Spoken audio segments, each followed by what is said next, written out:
We've all been there. That moment when love, something once beautiful, inspiring, and full of promise, turns into something heavy, painful, empty. You gave your heart. You hoped. You held on. And now you're left with questions. Why did it fall apart? Was it my fault? Will I ever heal? In this episode, we won't offer quick tips or false hope. Instead, we'll turn to the quiet strength of Buddhist philosophy to help you understand what's really happening beneath the heartbreak, and more importantly, how to free yourself from the suffering that follows. Chapter 1.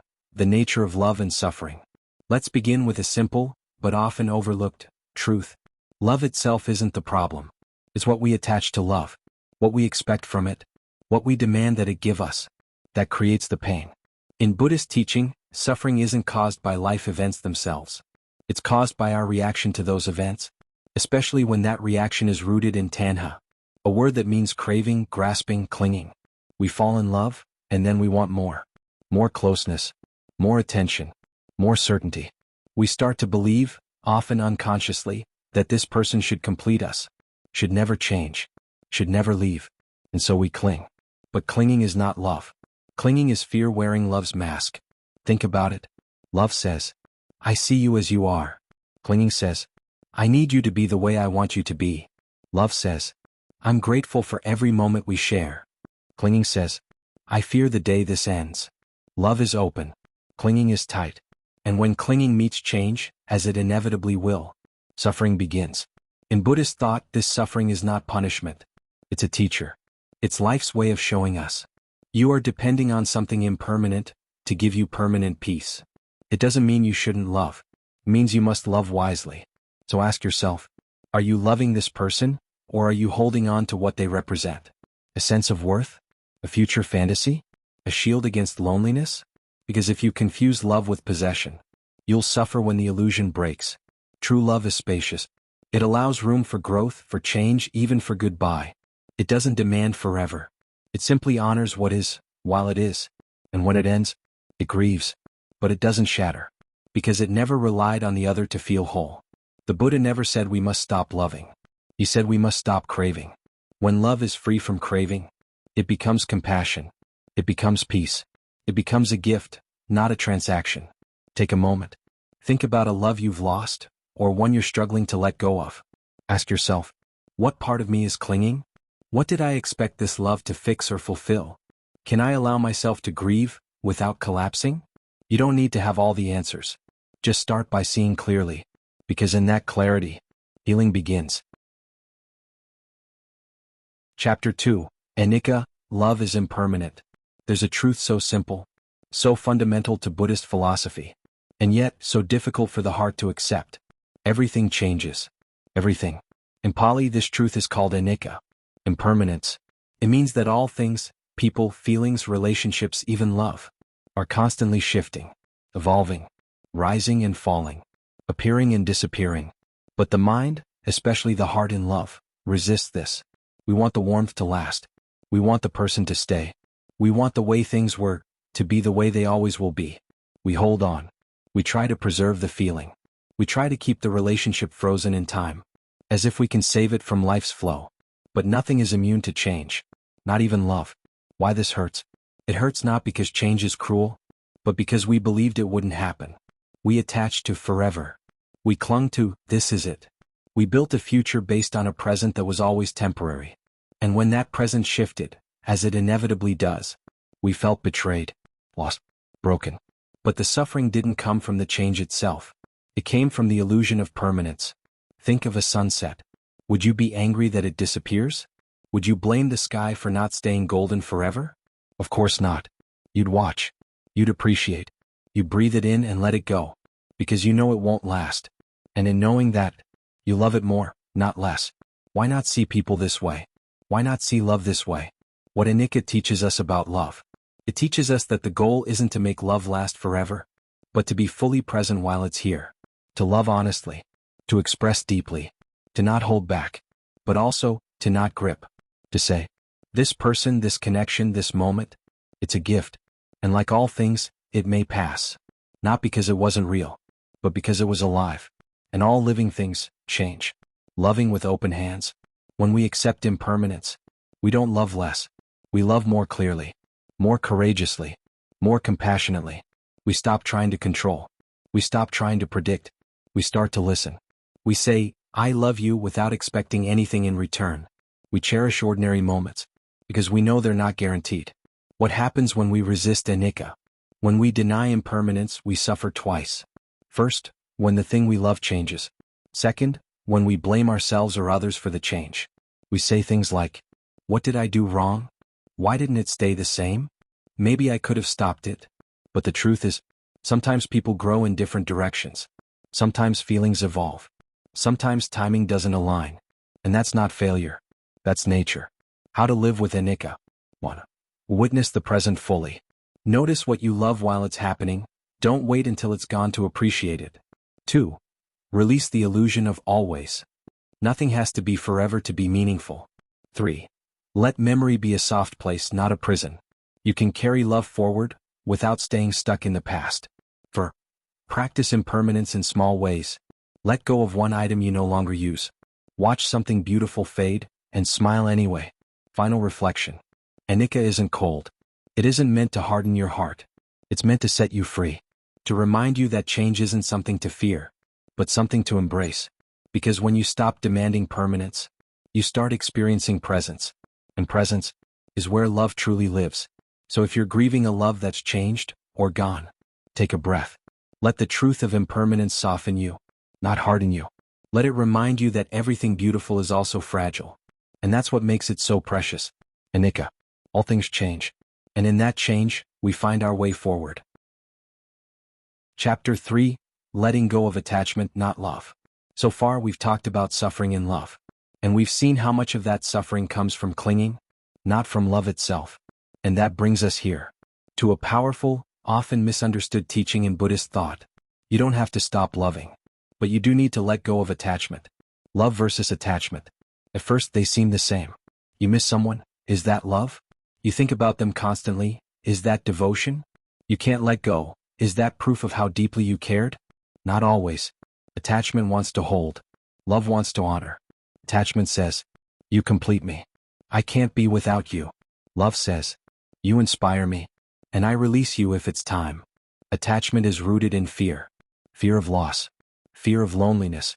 Fear of not being enough. Love, real love, is rooted in freedom. It doesn't seek to possess. It seeks to bless.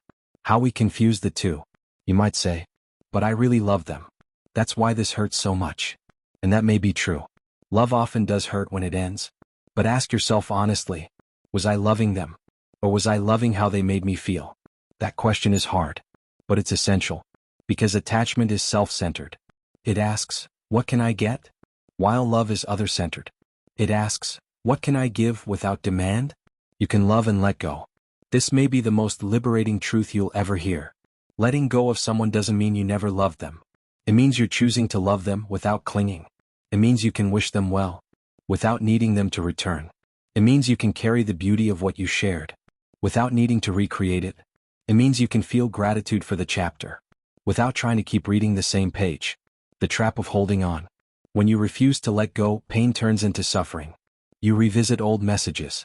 You reread meanings into silences. You hope they'll come back. You put your life on pause, for someone who has already turned the page. That's not love. That's attachment parading as loyalty. But loyalty to someone else should never mean betrayal of yourself. What letting go looks like. Letting go doesn't always mean cutting off. It means softening your grip. You stop checking their updates. You stop fantasizing about getting them back. You stop defining your worth by their presence. You start returning to yourself. It's not easy. It may feel like dying at first. But something deeper is being born. A love that no longer depends on conditions. How to practice letting go of attachment. 1. Feel without fueling. Let yourself grieve, but don't add storylines. Don't spiral into what-ifs. Just stay with the feeling. 2. Notice when you crave control. Are you trying to win them back? Prove something? Fix the past? Pause. That's attachment, not love. 3. Offer them metta, loving kindness. Silently send them well wishes. May you be happy. May you be free. May I release you with love. 4. Shift focus back to your own path. What did you neglect while you were holding on? What version of you is waiting to be reawakened? Final reflection. Letting go doesn't mean you stop caring. It means you stop gripping. You stop trying to freeze a moment that was never meant to last forever. You stop making someone else the reason you breathe. And in doing so, you begin to breathe for yourself again. So if your heart is aching, not from love but from attachment, take one small breath of release today. You are not betraying the love. You're honoring it by letting it transform. Because real love doesn't need to hold. It only needs to set free. Chapter 4: Seeing yourself clearly through love. Sometimes heartbreak doesn't just hurt. It exposes you. It doesn't just take someone away. It shows you who you thought you were, and who you've been pretending to be. Because love, or at least the experience of it, is a mirror. A mirror that reflects back not just the other person, but yourself. How love becomes a mirror. We think we fall in love with people. But often, we fall in love with what they awaken in us. How they make us feel. What part of us they validate. The version of ourselves we become in their presence. It's rarely just about them. It's about you through them. And when they leave, or change, or stop reflecting back what you need, you feel lost. Because it wasn't just the person you were attached to. It was the identity they helped you hold together. Who were you loving? This is a question worth asking, gently but honestly. Was I loving them? Or was I loving the way they made me feel about myself? Sometimes heartbreak breaks you, because it breaks the image you had of yourself. I thought I was someone who was lovable. I thought I was needed. I thought I had finally become whole. And now, you feel shattered. But what if the shattering isn't punishment? What if it's clarity? What if love's loss is revealing the parts of yourself that still needed healing? The illusion of completion. We've all heard the phrase, "You complete me." It sounds romantic, but it's dangerous, because it tells you that you are not whole, that you need someone else to feel real, worthy, or alive. But what happens when they leave? Do you disappear too? The truth is, no one can complete you, not truly, because you were never missing. You were never broken. You may have been disconnected from yourself, but you've always been whole beneath the noise. Love reveals the self. The right relationship doesn't fill your emptiness. It reflects your fullness. And even the painful ones, the ones that end or break or burn, can be teachers. They show you where you still depend on approval, where you seek validation, where you've abandoned yourself to be loved. And now that you've seen those places, you can come home, not to another person, but to you. How to use heartbreak to see yourself more clearly. 1. Write a letter to the you in that relationship. What were you hoping to prove? Who were you trying to be? 2. Ask what hurt the most, and why. Not just, they left, but, they made me feel replaceable. That points to your wound, not their action. 3. Forgive yourself for who you had to be back then. You did your best with what you knew. That's enough. 4. Ask, what truth did this love reveal about me? Not the fantasy, but the pattern. The real need. The growth still waiting. Final reflection. When love ends, you don't just lose a person.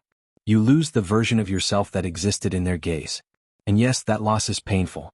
But within it, is the opportunity of a lifetime. To see yourself, not as you were in someone else's story, but as you actually are. Not needy, not broken, not incomplete, but whole, worthy, and ready to return to yourself, fully. So take this heartbreak, and hold it to your heart like a mirror. Who am I now without them? And when the reflection settles, you may be surprised at who's looking back. Someone real, someone whole, someone finally seen. Chapter 5: Finding Peace Through Presence and Practice. By now you've listened deeply. You've explored where your pain comes from. Attachment, illusion, resistance to change, and disconnection from self. And now the question becomes, how do I begin to heal? How do I move forward, not just in thought but in practice? The answer isn't in doing more.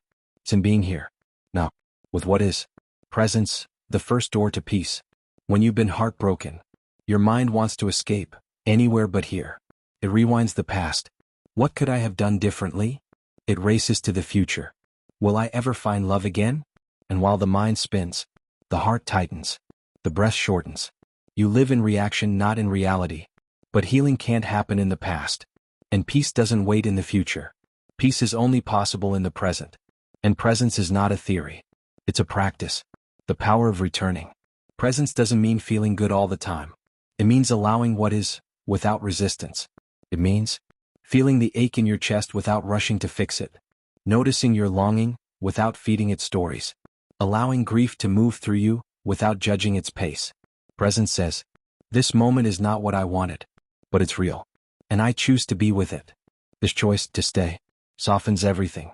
But how do I practice presence? You don't need rituals, apps, or perfect silence.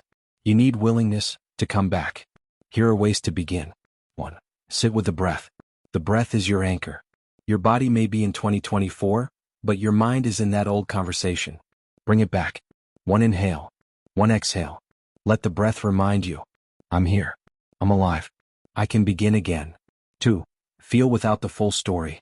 You don't need to narrate every emotion. You don't need to label it heartbreak, betrayal, or failure. Just feel. Where does it live in your body? What's its texture? Tight, heavy, numb? Stay curious. The moment you stop resisting, the feeling begins to move. 3. Practice metta, loving kindness meditation. May I be well. May I be at peace.